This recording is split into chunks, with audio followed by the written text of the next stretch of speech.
Hello నమస్తే. నేను మీ దేవిని. Welcome back to my channel Devi home and beauty. ఎలా ఉన్నారు? అందరూ బాగున్నారా? నేను కూడా సూపర్గా ఉన్నానండి. సో ఇవాళ మన ఛానల్లో చాలా టేస్టీ రెసిపీ అనమాట. సో నేనైతే వచ్చేసి ఇడ్లీతోటి ఉప్మా చేస్తున్నానండి. చాలా అంటే చాలా టేస్టీగా ఉంటుందన్నమాట. సో ఉప్మా వచ్చేసి అదిరిపోతుంది. సో చూస్తేనే కలర్ఫుల్గా ఉంటుందన్నమాట. తింటే ఇంకా అదిరిపోతుంది. సో ఇడ్లీలు ఎప్పుడన్నా బోర్ కొట్టిందనుకోండి, సో ఈ విధంగా ఒక్కసారి ట్రై చేయండి నా స్టైల్లో కనుక. అదిరిపోతుంది ఉప్మా అయితే. సో పిల్లలు పెద్దలు అందరూ ఇష్టంగా తింటారనమాట. సో పిల్లలైతే అందరూ ఇడ్లీ అంటే కొంచెం ఇష్టపడిన వాళ్ళు ఉంటారు కదా. సో అలాంటి వాళ్ళ కోసం ఈరోజు ఈ రెసిపీ అనమాట. సో ఒక్కసారి నా స్టైల్లో ఇలా రెసిపీ చేయండి, అదిరిపోతుంది అంతే. ఇంకా లేట్ చేయకుండా వీడియోలోకి వెళ్ళిపోదామా. సో నేనైతే మార్నింగ్ చేసిన ఇడ్లీని ఈవినింగ్ స్నాక్స్ కింద అదే అండి. సో వారాలు అవి చేస్తూ ఉంటారు కదా, అలాంటప్పుడు టిఫిన్స్ ఏమీ లేనప్పుడు ఇలా ఇడ్లీలతోటి ఉప్మా ప్రిపేర్ చేసుకోవచ్చు అనమాట. ఫస్ట్ వచ్చేసి నేను మార్నింగ్ 4 ఇడ్లీస్ తీసుకున్నానండి. అవి ఈవినింగ్ వచ్చేసి నేను టిఫిన్ కింద వేసుకుంటున్నాను అనమాట. సో వేడి వేడిగా ఈ ఇడ్లీ ఉప్మా తింటే అద్దరిపోతుందండి. చాలా అంటే చాలా టేస్టీగా ఉంటుందన్నమాట.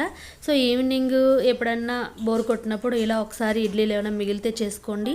నేనైతే ఇడ్లీ మిగిలిపోయినా సరే ఇడ్లీ తినడం కంటే నాకు ఇలా ఉప్మా చేసుకు తింటే చాలా టేస్టీగా ఉంటుంది. సో నేనైతే అలాగే తింటాను. సో తర్వాత వచ్చేసి ఒక బాండే పెట్టుకొని స్టవ్ వెలిగించుకున్నాము. బాండే పెట్టుకున్నాం. ఇప్పుడు 2 టేబుల్ స్పూన్ ఆయిల్ అయితే సరిపోతుందండి. ఆయిల్ హీట్ ఎక్కింది. ఇప్పుడు వచ్చేసి మినపప్పు, శనగపప్పు, జీలకర్ర, ఆవాలు వేసుకున్నాను. తర్వాత వచ్చేసి కరివేపాకు, 1 టేబుల్ స్పూన్ పల్లీలు, అలాగే 1 టేబుల్ స్పూన్ కాజు వేసుకున్నాను. అలాగే వచ్చేసి పచ్చిమిర్చి వచ్చేసి ఒక 2 తీసుకున్నానండి. సో ఇలా నేను కట్ చేసి పెట్టుకున్నాను. అలాగే ఎండుమిర్చి ఒకటి తీసుకున్నాను. నెక్స్ట్ వచ్చేసి అల్లం అండి. కచ్చాబెచ్చాగా దంచుకున్న పర్వాలేదు, లేదంటే చిన్న చిన్న పీసెస్ కింద కట్ చేసుకున్న పర్వాలేదు, కొంచెం అయితే సరిపోతుంది. అల్లం ఫ్లేవర్ అయితే చాలా అంటే చాలా బాగుంటుందండి. ఉప్మాకి మంచి ఫ్లేవర్ వస్తుంది, టేస్ట్ కూడా అద్దరిపోతుంది అనమాట. ఒక్కొక్క స్పూన్ పెట్టుకున్నప్పుడు ఇంకా తినాలనిపిస్తుంది. సో ఇవన్నీ కూడా ఫ్రై అవ్వడానికి ఒక 2-3 నిమిషాలు అయితే పడుతుందన్నమాట.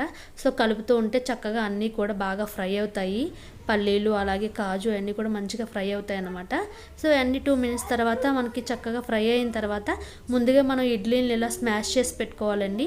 చేతులతో చక్కగా మనం ఇలా చేసేస్తూ ఉంటే మనకి పిండిలా అయిపోతుంది, నూక కింద అయిపోతుంది అనమాట ఇడ్లీ అంతా కూడా. సో అవన్నీ ఇడ్లీ అంతా పిండిలా చేసేసుకొని ఈ ఉప్మాలో మనకి పోపులన్నీ ఫ్రై అయిపోతాయి కదండి, అప్పుడు వేసేసుకోవాలి. తర్వాత వచ్చేసి టేస్ట్కి తగ్గట్టు సాల్ట్ యాడ్ చేసుకోవాలి. అలాగే చిటికెడు పసుపు కూడా యాడ్ చేసుకోండి. సో పసుపు కొంచెం వేయగానే కలర్ఫుల్గా భలే వస్తుందండి, అసలు మంచి ఫ్లేవర్ వస్తుందన్నమాట. సో ఇందులోకి మీరు స్టవ్ ఆఫ్ చేసేసుకున్న తర్వాత చక్కగా మీరు నిమ్మకాయ కూడా పిండుకుంటే మంచి టేస్ట్ వస్తుంది. మనం ఇడ్లీ రవ్వని వేసేసుకున్న తర్వాత ఒక 2-3 నిమిషాలు కలిపేసి పక్కన పెట్టేసుకొని తర్వాత చక్కగా మనం కొత్తిమీర వేసేసుకొని గార్లిష్ చేసుకోవచ్చు. కలర్ఫుల్గా కనిపిస్తుంది మనకి, కళ్ళకి కలర్ఫుల్గా కనిపిస్తే ఆటోమేటిక్గా నోటిలోకి వెళ్ళిపోతుంది కదండి. సో టేస్ట్ చాలా బాగుంటుంది అనమాట. సో నిమ్మకాయ పిండుకుంటే ఇంకా టేస్ట్ బాగుంటుంది, కానీ నాకు నిమ్మకాయ ఇష్టం లేదని చెప్పేసి నేనైతే నిమ్మకాయ వేసుకోలేదనమాట. సో మీరు నిమ్మకాయ ఒక్కసారి పిండుకుంటే చాలా బాగుంటుంది టేస్ట్. సో ఒకసారి అలా ట్రై చేయండి. చూసారు కదా ఫ్రెండ్స్, కళ్ళకి కలర్ఫుల్గా కనిపిస్తే ఆటోమేటిక్గా లోపలికి వెళ్ళిపోతుంది అనమాట నోట్లోకి, అంత బాగుంటుంది మన ఇడ్లీ ఉప్మా. చూసారు కదండి ఎంత బాగుందో, ఎమ్మీగా చూస్తుంటే నోరు ఊరిపోతుంది కదా, ఇంకా తింటే అదురుస్తే అన్నమాట. చాలా అంటే చాలా టేస్టీగా ఉంటుంది మన ఇడ్లీ ఉప్మా అన్నమాట. సో ఈ ఉప్మా మీకు నచ్చిందా? నచ్చే ఉంటుంది. ఒక్కసారి కనుక మీరు నా స్టైల్లో ఈ ఉప్మా ఒకసారి ట్రై చేసి చూడండి, చాలా అదిరిపోతుంది. పిల్లలు పెద్దలు అందరూ ఇష్టంగా తింటారనమాట. ఐ హోప్ ఈ వీడియో మీకు నచ్చిందని అనుకుంటున్నాను. ఈ వీడియో మీకు నచ్చితే లైక్ చేయండి, మన ఛానల్ సబ్స్క్రైబ్ చేయండి, అలాగే మీ ఫ్రెండ్స్ అండ్ షేర్ చేయండి. పక్కనే ఉన్న బెల్ ఐకాన్ ప్రెస్ చేస్తే నేను చేసే కొత్త వీడియో నోటిఫికేషన్స్ అన్నీ మీ వరకు వస్తాయి friends. Thank you for watching.